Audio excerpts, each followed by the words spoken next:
Quando as pessoas perguntam o que eu faço, eu gosto de dizer que eu sou um construtor de pontes. Na verdade, eu uso a fotografia para construir pontes que ligam mundos diferentes, que conectem as pessoas. Nos últimos 13 anos, eu desenvolvo um projeto fotográfico na área de saúde, muito para tentar entender todo esse universo do cuidar. E o que de fato eu aprendi em todo esse tempo, fotografando às vezes situações difíceis, foi o poder do nós, em vez do poder do eu. E são essas histórias do nós, que eu vim trazer e dividir com vocês hoje. A OMS ela diz para a gente que a cada $1 que a gente investe em prevenção de saúde, a gente economiza $5 em cuidar de quem já está doente. A questão é, eu me pergunto, eu viajei por tantos anos e eu vi poucas ações de educação e promoção no mundo inteiro. Eu me pergunto até hoje, por quê? Porque é muito mais barato, é muito mais humano, por que acontece tão pouco?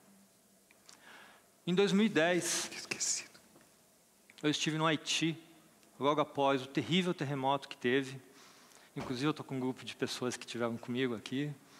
E na verdade, no Haiti morreram 300 mil pessoas. Isso foi um número oficial. Mas lá chegando, esse número chegou a 1 milhão de pessoas. E essa diferença de número acontece que quando você tem os números oficiais, é alguém que foi reclamar uma pessoa desaparecida. Ou foi falar, olha, tal pessoa morreu. Acontece que no Haiti, em Porto Príncipe, teve bairros inteiros que foram dizimados. Famílias inteiras morreram. Não tinha ninguém para ir reclamar um ente querido. Eu queria dividir com vocês aqui um pouco a minha dinâmica de trabalho. Eu nunca chego num campo, numa viagem, fotografando. Isso é muito raro. Normalmente eu chego, eu preciso entender onde eu estou, eu preciso criar vínculo, eu preciso tentar me colocar na pele da pessoa. Eu gosto de dizer que a qualidade da minha foto depende muito da qualidade do vínculo que eu estou criando com aquelas pessoas. E aí o trabalho acontece. Essas imagens foram feitas em Lecai, com a equipe do Ricardo. O Ricardo vai dar palestra aqui, é uma coincidência, o Ricardo está aí. Uma das minhas maneiras de ajudar no Haiti foi traduzir. A maioria dos médicos falavam português, inglês, mas eu falo francês, e no Haiti a gente fala francês. Então eu pude colaborar desta forma. E essa foi a minha maneira, nesta viagem, de criar vínculo e criar conexão com as pessoas. Um ano depois, o Japão passou por um dos piores desastres naturais registrados. Foi um terremoto, depois um tsunami, e uma usina nuclear em Fukushima, que hoje se sabe que é o segundo maior desastre nuclear da humanidade. O primeiro foi Chernobyl. Mas eu não trouxe a história do Japão para falar disso. Eu trouxe para falar como esse povo japonês tem a força do nós. Quando eu estava com essa menina, eu conheci ela num vilarejo perto de Sendai. São vilarejos que foram completamente destruídos. E eu lembro até hoje que, quando a gente se falou a primeira vez, ela me disse que ela estava buscando os pais dela. No coração eu sabia que ela não ia mais achar os pais dela. E eu falei, vem com a gente, vem que a gente está rodando. E por quilômetros a gente andava por cima dos escombros e eu encontrava montinhos de objetos preciosos, espalhados no meio dos escombros. Tinha relógio, joia, álbum de fotografia. Em um dado momento eu perguntei para ela, eu falei, mas o que são esses montes de coisas? E ela, incrédula, ela achou meio boba a minha pergunta, na verdade. Ela falou, não, se a gente achar alguma coisa que a gente sinta que tem valor, a gente separa e coloca no montinho. Se não tiver nenhum montinho, a gente faz um montinho novo. Porque em algum momento, alguém, a família, pode voltar e eles vão poder encontrar alguma coisa que sobrou da casa deles. Uou!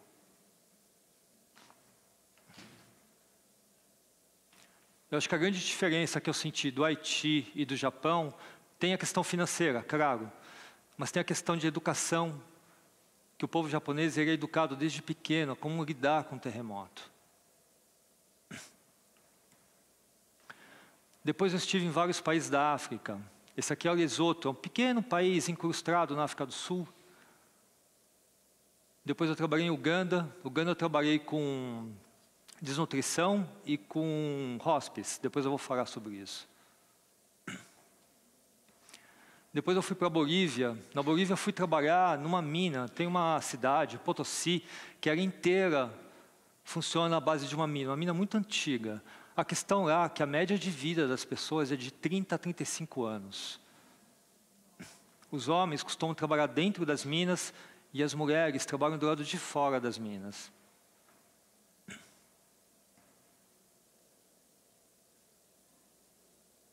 Depois, eu acho que uma das viagens mais complicadas que eu fiz, quando eu achava que Haiti tinha sido complicado, eu fui para a China. Na China eu fiquei 3 meses tentando entender e conhecer as chamadas Cancer Villages. São vilas onde parte da população, às vezes a metade da população, morre com o mesmo tipo de câncer, proveniente da contaminação dos rios. Só que é uma contaminação tão forte que você não pode nem usar uma roupa que você lavou com essa água. Você não pode muito menos plantar. Alguns agricultores me mostraram sementes alteradas geneticamente. Só que às vezes é o que eles tinham. E o problema da China é que o governo chinês não estava muito feliz com a minha presença lá. Normalmente eu não viajo sozinho, eu viajo com a Paulinha, que é jornalista, ela está aí. E a gente sentia medo, todo dia a gente sentia muito medo. A gente foi perseguido, invadiram o quarto, a gente foi expulso de cidades, e a gente ficou 3 meses rodando de norte a sul, até a fronteira da Mongólia, para tentar encontrar. E uma vez que a gente encontrou um vilarejo, que a gente ficou, no segundo dia eu quis ir embora, porque eu senti que eu poderia colocar em risco a vida daquelas pessoas.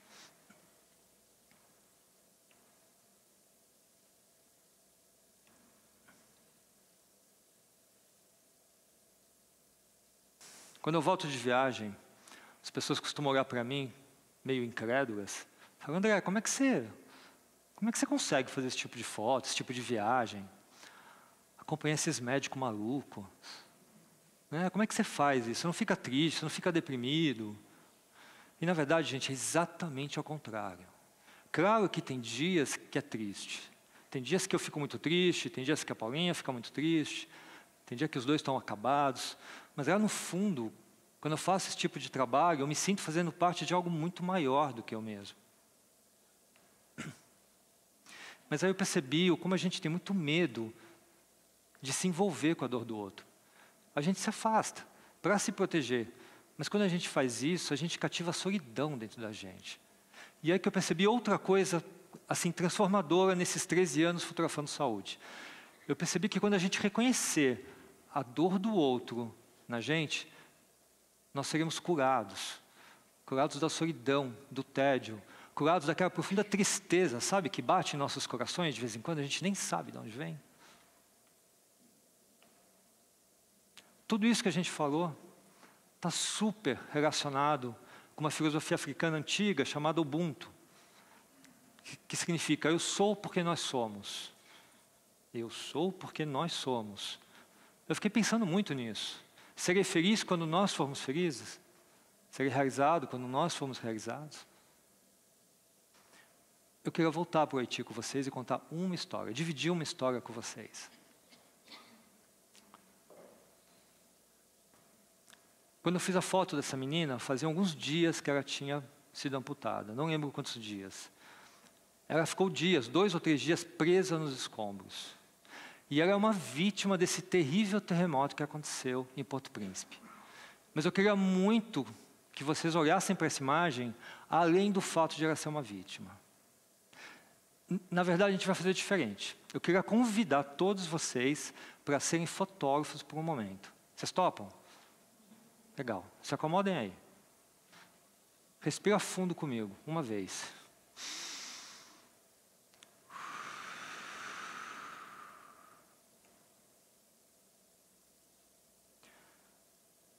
Agora vocês estão em Porto Príncipe, coraçãozinho bate forte, porque é um caos. E de repente vocês veem um hospital de campanha, que é uma tenda gigante que foi montada de última hora para atender as pessoas. Vocês com a máquina fotográfica pendurada, vocês entram nessa tenda, e assim que vocês entram, vocês começam a ver um caos genérico. Pessoas feridas, deitadas, vocês escutam os barulhos, os gemidos, sentem um cheiro, e vocês continuam andando para dentro dessa tenda. Pessoas do mundo inteiro estão passando por vocês. Você vê língua, alemão, francês, são pessoas que vieram do mundo inteiro para ajudar, para fazer alguma coisa. E de repente vocês se deparam com essa imagem, vocês param na frente dela e alguma coisa toca o coração de vocês. Vocês não sabem o que é. Vocês pegam a câmera e vocês fazem a foto de um detalhe dessa imagem. E a minha pergunta para vocês é: o que vocês fotografaram? Uns talvez me digam que fotografou a perna para mostrar que ela foi amputada. Outros talvez o movimento da mão ou o rosto. Alguém quer falar o que fotografou? Solidariedade. Boa. Para mim, e isso é pessoal, o poder dessa imagem não está no fato de ela ser uma vítima. Não. Está nesse acolhimento que ela está recebendo. Esse acolhimento das mãos com o rosto é muito precioso.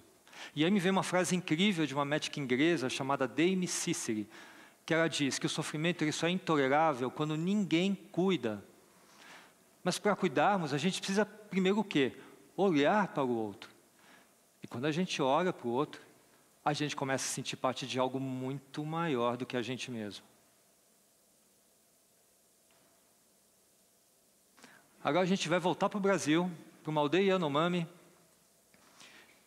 E eu trouxe o Yanomami para contar para vocês, porque eles têm também uma coisa com nós como ninguém. Para vocês terem ideia, eles não têm nome próprio. O nome deles é o mesmo nome da maloca que eles vivem. Eles até hoje têm nome próprio por causa do homem branco, e eles aprenderam que o homem branco funciona assim.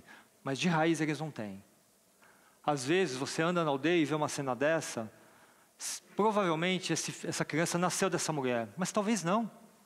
Todas as mulheres são mães, e todas as crianças são filhos. Na África do Sul eu conheci um projeto lindo. O índice de HIV é muito alto, em algumas regiões chega a 40% de HIV positivo. Teve uma organização lá que percebeu que, de um lado, você tem pais que perderam seus filhos por causa do HIV. E isso deu um vazio no coração, né? Deu um vazio em casa. E, de outro lado, você tem crianças que perderam seus pais por causa do HIV e que ficaram órfãos. Essa organização, o que ela fez? Ela criou um programa de adoção, que já dava um match. Essa mulher cuida de todas essas crianças.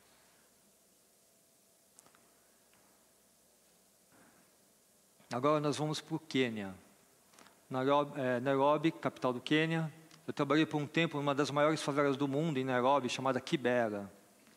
E Kibera é uma favela super populosa, não tem espaço. E os caras fizeram um projeto lá, incrível também, que é um plantio vertical. O que eles fazem? Não tem espaço, eles criaram uma tecnologia de plantar num saco, mas na lateral do saco, em cima do saco. Só que ele tem meio metro quadrado, ele ocupa meio metro quadrado, só que o rendimento disso é de 4 a 5 metros quadrados. Uou! Rende muita comida de qualidade, o excedente eles vendem, e para mim o mais incrível de tudo isso é o trabalho comunitário que eles fazem, como eles se unem para poder cuidar desse espaço. Gente, eu andava em Kibera e eu conseguia reconhecer as pessoas que trabalhavam nesse projeto. Sabe como? Pelo brilho no olhar. Era algo muito especial. Eu brincava com a Paula, não era sempre, mas a maioria das vezes eu acertava.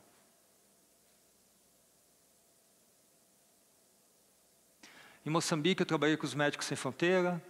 Esse cara de costas é o Bruno. Eu trabalhei em vários lugares do mundo com ele. E em Moçambique ele levou a gente para conhecer esse projeto, que de HIV também.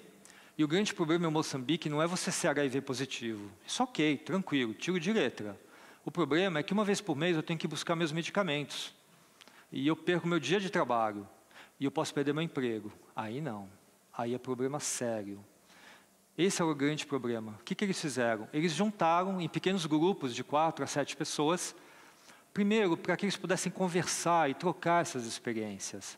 Mas o mais importante, um deles ia por mês e pegava os medicamentos para todos. E agora, aquelas pessoas podiam perder só um dia de trabalho a cada 5 meses.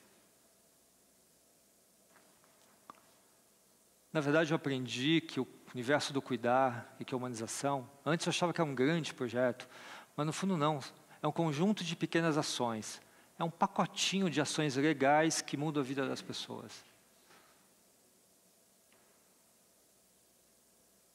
Em Uganda, eu trabalhei com paliativos, com hospice. Acho que a maioria de vocês é da área de saúde, mas eu vou explicar para quem não sabe. Um hospice é quem cuida das pessoas que não têm mais cura. Então, elas têm dias, semanas, meses de vida. E o tratamento é diferente. O tratamento é para você deixar ela bem, não sentir dor, ficar mais tranquila. E esse hospice em Uganda, eles vão além. Eles levam os pacientes de volta para casa para que eles sejam cuidados dentro da família.